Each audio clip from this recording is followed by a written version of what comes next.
एक कहानी है सन 2048 की। ये वो समय था जब धरती पर इंसानों ने लगभग सभी रिसोर्सेज को ख़त्म कर दिया था। इसके अलावा अगर थोड़े बहुत रिसोर्सेज बचे थे तो इन्हें हासिल करने के लिए आपस में लड़ते रहते थे। अब हमें एक परिवार को दिखाया जाता है जिसमें लेफ्टिनेंट रिक और उसकी पत्नी एबिगेल और उनका बेटा होता है। इस परिवार को एक बड़े से आलीशान घर में लाया जाता है। इनका पूरा परिवार इस घर में आकर बहुत खुश होता है। साथ ही इन्हें यह भी पता चलता है कि इन्हीं की तरह की 13 और फैमिलीज़ को ऐसे शिफ्ट किया गया है जो इन्हीं की तरह आलीशान मकानों में आए हैं। दरअसल इन लोगों को यहाँ पर इसलिए लाया गया है ताकि इन पर कुछ टेस्ट किए जा सकें। साथ ही यहाँ पर हमें साइंटिस्ट की पूरी टीम दिखाई जाती है। कहानी में अगली सुबह हम प्रोफेसर मार्टिन को देखते हैं जो एक मीटिंग में सबको बताते हैं कि आगे आने वाले 10 सालों तक धरती पर सारे रिसोर्सेज खत्म हो जाएंगे और फिर धरती इंसानों के लायक नहीं रहेगी। इसलिए अब हमारे पास एक ही रास्ता बचा है जो है टाइटन, जो कि सैटर्न ग्रह का चांद है। पर इस वक्त वहाँ पर रहना पूरी तरह से इम्पॉसिबल है क्योंकि वहाँ पर मीथेन की बारिश होती है और इसके साथ साथ वहाँ पर नाइट्रोजन की मात्रा बहुत ज़्यादा है और वहाँ पर टेम्परेचर भी बहुत कम रहता है। अगर इंसानों को वहाँ पर रहना है तो इसके लिए हमें उनके डीएनए में बदलाव करने होंगे और हमें बताते हैं कि इन बदलाव को चेक करने के लिए हमने 5000 फैमिलीज़ में से कुल 13 फैमिलीज़ को चुना है जिन पर हम टेस्ट करेंगे। अब रिक नाम का एक आदमी कहता है कि हम अपनी मर्जी से इस एक्सपेरिमेंट में शामिल हुए। अगली सुबह हम देखते हैं कि डॉक्टर रिक को अपने साथ ले जाती है जहाँ पर डॉक्टर उसे एक इंजेक्शन देती है और उसे ये बताती है कि अगले एक हफ्ते में तुम्हें बहुत सारे ऐसे इंजेक्शन दिए जाएंगे जिससे उसकी बॉडी में बहुत सारे चेंज होंगे, यानी कि उसकी बॉडी ज़्यादा से ज़्यादा ऑक्सीजन की जगह पर नाइट्रोजन कंज्यूम करना शुरू कर देगी। अब हम देखते हैं कि रिक के घर में पार्टी होती है जहाँ पर रिक की पत्नी एबिगेल बहुत ही ड्रिंक कर लेती है। रिक एबिगेल को अपने कमरे में छोड़ने जाता है पर तभी अचानक रिक की तबीयत खराब हो जाती है। एबिगेल जब उसे चेक करती है तो उसे पता चलता है कि उसे बहुत तेज़ बुखार है। कुछ दिनों बाद हम देखते हैं कि जितनी भी फैमिलीज वहाँ पर आई थी उनमें से कई मेंबर्स को पानी के अंदर रखकर एक नया एक्सपेरिमेंट टेस्ट किया जा रहा है और ये देखा जाता है कि पानी में कौन ज़्यादा देर तक रुक सकता है। अब सब एक एक करके पानी से बाहर आ जाते हैं पर रिक और उसके साथ एक लड़की जो 40 मिनट तक पानी में रहते हैं वो बिना सांस लिए 40 मिनट तक उस पानी में बिताते हैं। पर 40 मिनट के बाद लड़की का दम घुटने लगता है और वह पानी से बाहर आ जाती है पर रिक अभी भी पानी के अंदर ही होता है। पर रिक की हार्ट बीट बहुत कम हो रही थी और जिसे उसकी पत्नी पानी के बाहर नोट कर रही थी उसे उसकी बहुत चिंता हो रही थी। पर इससे पहले रिक को कुछ होता वो पानी से बाहर आ जाते हैं। सभी लोग जो वहाँ पर प्रेजेंट होते हैं वो रिक के लिए क्लैपिंग करते हैं क्योंकि उसने सबसे ज़्यादा वक्त अंदर बिताया था, वो भी बिना सांस लिए। उसी रात जब रिक अपनी पत्नी के साथ पूल में था तो वहाँ पर उसकी पत्नी उसकी नेक पर कुछ नर्व फील करती है पर फिर उसे लगता है कि ज़रूर एक्सपेरिमेंट की वजह से हो रहा है। इसी तरह कुछ दिन बीत जाते हैं और अब रिक की सर्जरी की जाती है। जिस रात ये सर्जरी हुई थी उस रात रिक जब अपने बेड पर नहीं होता तो एबिगेल उसे ढूंढती है। वो देखती है कि रिक किचन में अपनी बॉडी पर आइस लगा रहा है क्योंकि उसे बहुत गर्मी लग रही थी। रिक की वाइफ उसे और भी आइस ला कर देती है पर रिक उसे कहता है उसे ज़रा भी ठंड महसूस नहीं हो रही। इसका मतलब ये था कि साइंटिस्ट के अनुसार अब ये लोग टाइटन के लिए तैयार हो रहे हैं क्योंकि टाइटन पर बहुत ज़्यादा ठंड होती है और वहाँ पर इसी तरह के शरीर की ज़रूरत है जिस ठंड का एहसास ही ना हो।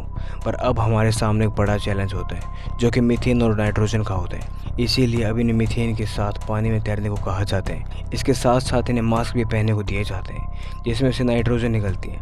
इस मास्क को पहनकर इन्हें रनिंग करने के लिए कहा जाता है।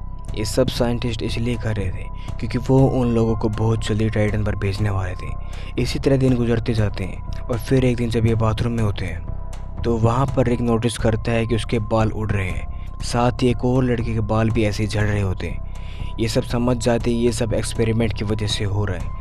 पर तभी वहाँ पर एक लड़की की तबीयत ख़राब हो जाती है और वो मर जाती है। ये देखकर वहाँ के मौजूद सब लोग डर जाते हैं क्योंकि उन सबको सेम ट्रीटमेंट मिल रहा था, यानी कि इन लोगों की भी जान खतरे में थी। इसीलिए ये सब फैमिलीज रात को रिक के घर पर इकट्ठे होते हैं और वहाँ पर डिस्कशन करते हैं। इस डिस्कशन के बीच इन्हीं में से एक की हालत बहुत ख़राब हो जाती है। वो अपनी पत्नी पर हमला कर देता है क्योंकि एक्सपेरिमेंट की वजह से उसका गुस्सा बहुत ज़्यादा बढ़ गया था और ये सब बहुत घबरा जाते हैं पर फिर भी वो किसी तरह से डीन को रोक लेते हैं। अगली सुबह डॉक्टर रिक के घर आती है और बताती है कि वो लड़की जिसकी कल रात मौत हुई थी उसकी मौत की वजह किडनी स्टोन थी, इसलिए उसकी मौत हुई है। पर रिक समझ जाता है कि कुछ तो गड़बड़ है। रात को जब ये सब सोने वाले थे तो रिक को वॉमिट आ जाती है जिसमें ब्लड भी आता है। एबिगेल उस ब्लड का सैंपल ले लेती है पर तभी उसे ऐसा महसूस होता है कि कोई उसे देख रहा है। मतलब ये था कि कोई उन पर नज़र रख रहा है। दूसरी तरफ हम रिक को देखते हैं जो कि स्विमिंग पूल में होता है और अचानक उसकी स्किन उतरने लगती है। ये देखकर वो घबरा जाता है और रिक की पत्नी जो कि एक डॉक्टर है वो उसके ब्लड के सैंपल को जब टेस्ट करती है तो देखती है कि रिक की बॉडी में बहुत सारे बदलाव आए। वो देखती है कि रिक की बॉडी में बहुत सारे नए कंपाउंड्स हैं जिसके बारे में उन्हें कुछ नहीं बताया गया था। एबिगेल इस बारे में बात करने के लिए इस प्रोजेक्ट के हेड मार्टिन से मिलने जाती है, पर वो उससे नहीं मिलते। अब वे लोग रिक की आंखों का ऑपरेशन करते हैं ताकि वो अंधेरे में भी देख सके।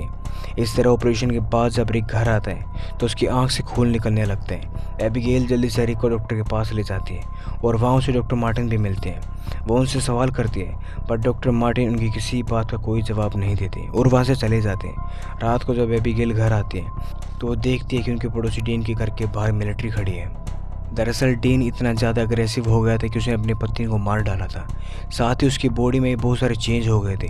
मिलिट्री डीन को पकड़कर अपने साथ ले जाती है, पर यह सब देखकर एबिगेल समझ जाती है कि इन लोगों ने बहुत सारी बातें छिपाई हैं। एबिगेल अब रिक का कार्ड लेकर वहाँ पर जाती है जहाँ पर इन सब की फाइल्स होती हैं। वो वहाँ पर उस लेडी की फाइल भी देखती जिसकी मृत्यु हो गई थी और जिसके बारे में बताया गया था कि उसकी मौत किडनी स्टोन की वजह से हुई है। पर जब एबिगेल फाइल को पढ़ती है तो उसे पता चलता है कि उसकी मृत्यु इन एक्सपेरिमेंट्स की वजह से हुई है। तभी एबिगेल देखती है कि डॉक्टर मार्टिन की नासा के लोगों के साथ मीटिंग हो रही है जिसमें प्रोफेसर के ऊपर इल्ज़ाम लगाया जाता है कि उन्होंने विदाउट परमिशन इंसानों के ऊपर बायोलॉजिकल टेस्ट किए हैं और ये इलीगल होते हैं। वो उन्हें ये भी कहते हैं कि जल्द से जल्द इन एक्सपेरिमेंट्स को पूरा करना होगा, साथ ही उन्हें सज़ा भी दी जाएगी क्योंकि उनके खिलाफ कई सारे केस दर्ज हो चुके हैं। अगले दिन हम देखते हैं कि प्रोफेसर मार्टिन रिक के घर आते हैं और वो उन्हें बताते हैं कि हमने एक्सपेरिमेंट इसलिए किए थे ताकि हम लोगों को टाइटन पर भेज सकें। पर उन्हें नहीं पता था कि इन सब का अंजाम क्या होने वाला है क्योंकि हर व्यक्ति का डीएनए अलग होता है। जब इन्होंने एक्सपेरिमेंट किए तो इन्हें पता चला कि हर इंसान की बॉडी में उसका अलग असर होता है। साथ ही उन्हें ये भी बताते हैं कि रिक ही एक ऐसा इंसान जिसकी बॉडी पॉजिटिव रिजल्ट दे रही है। मार्टिन उन्हें बताते हैं कि जैसे ही एक्सपेरिमेंट पूरा हो जाएगा रिक की बॉडी दूसरे क्रिएचर में बदल जाएगी जिसे होमो टाइटन कहा जाएगा। पर सच कहे तो उन्हें खुद भी नहीं पता कि किस इंसान की बॉडी किस लेवल पर आकर रुक जाएगी। हर इंसान का डीएनए अलग होता है, इसलिए हर इंसान की बॉडी में अलग अलग तरह से चेंज हो रहे हैं। ये सब जानने के बाद रिक और उसकी पत्नी बहुत परेशान हो जाते हैं। बच्चों के रिक इस एक्सपेरिमेंट में बहुत आगे जा चुका था, अब वो वापस नहीं जा सकता था, इसलिए रिक को अब दूसरी आंख की सर्जरी के लिए ले जाया जाता है जिससे अब वो अंधेरे में भी देख सकता था। साथ ही वो पानी के अंदर बैठकर महसूस कर सकता था कि उसके आसपास क्या हो रहा है। कुछ समय बाद वहाँ पर जितने भी लोग थे उनकी एक और सर्जरी होती है, जैसे उन सब की मृत्यु हो जाती है। सिर्फ रिक और उसकी एक दोस्त डेल बचती है। अब रिक से मिलने उसकी वाइफ और उसका बेटा आते हैं। वो रिक को देखकर शॉक्ड हो जाते हैं क्योंकि उसकी बॉडी पूरी तरह से बदल गई थी। उसकी बॉडी पर अब कान नहीं होते, ना ही उनके सर पर एक भी बाल होता है। वैसे तो रिक अपनी फैमिली को पहचान सकता है, उनकी बातें भी सुन सकता है, पर वो उनसे बातें नहीं कर सकता क्योंकि उसकी बातें अब इंसानों को समझ नहीं आ सकती। अब वो लो फ्रीक्वेंसी में बातें करते हैं। साथ ही जब रिक अपने घर में होता है तो वहाँ पर डेली आते हैं। उसके हाथ पर खून लगा होता है जिसे देखकर वो समझ जाती है कि उसने अपने पति को मार डाला है क्योंकि वो भी बहुत ज़्यादा अग्रेसिव हो चुकी थी। जब मिलिट्री वालों को ये सब पता चलता है तो रिक और डेली को पकड़ने आते हैं, पर रिक और डेली उल्टा मिलिट्री पर हमला कर देते हैं। लेकिन फिर भी मिलिट्री वाले किसी तरह से डेली को मार देते हैं, पर रिक वहाँ से सभी मिलिट्री वालों को मारकर भाग जाता है। एबिगेल रिक को ढूंढने जाती है और बहुत जल्द वो उसे ढूंढ भी लेती है। यहाँ हम देखते हैं कि रिक आज भी अपनी वाइफ से बहुत प्यार करता है और जैसे वो अपने वाइफ को टच करता है वो उसके दिमाग की बातें पढ़ लेता है, जो कि अब रिक की नई सुपर पावर होती है। पर तभी वहाँ पर मिलिट्री का हेलीकॉप्टर आ जाता है। रिक अपनी पत्नी के कहने पर मिलिट्री को अपने आप को सौंप देता है। वो लोग उसे अब लैब में लेकर जाते हैं जहाँ पर मार्टिन भी मौजूद होते हैं। वो एबिगेल को कहती है कि उन्हें रिक की बॉडी में कैसी दवा डालनी होगी जिससे वो अपनी सारी यादें भूल जाएगा, यानी कि फिर उसे अपने परिवार के बारे में कुछ याद नहीं रहेगा। वो कहते हैं कि रिक के लिए यही अच्छा होगा क्योंकि बहुत जल्द हम उसे टाइटन पर भेजने वाले हैं। एबिगेल को भी यही लगता है कि शायद यही सही होगा, पर रिक उसे ऐसा करने से रोकता है क्योंकि उसने उसका दिमाग पढ़ लिया था।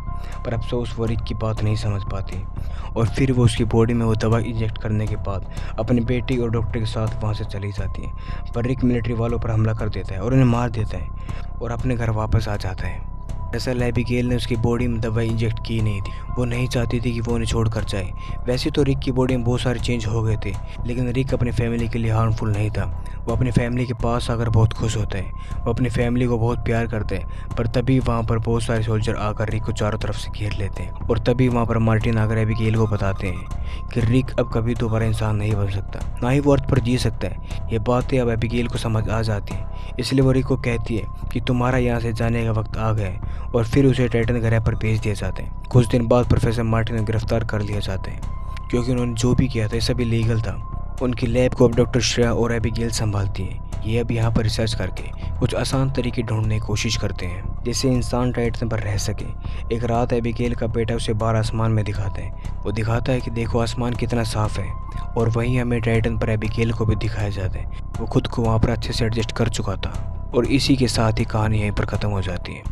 उम्मीद करते हैं आपको ये कहानी पसंद आई होगी। अगर आपको ये कहानी पसंद आई तो चैनल को सब्सक्राइब करना ना भूलें। मिलते हैं अगली कहानी।